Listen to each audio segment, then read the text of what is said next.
የተከበሩ ሰዎችን ከመጀመሩ ነው እንደው እናንተ እንደባሪ አድርጋችሁ የምታያቸው የዓምር ብን አልዓስ ልጅ መተው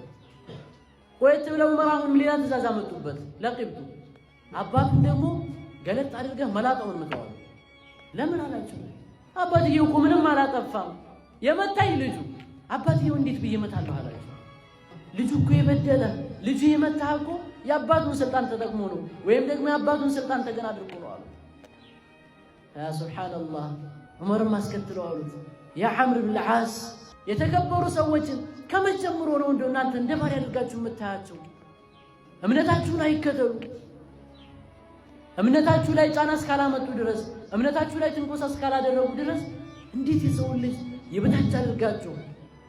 እንደዚሁም ደግሞ የባሪያነት ስሜት እንዲሰማው አድርጋችሁ እንዴት ትቀጣላችሁ እስልምና ማለት ይህ ነው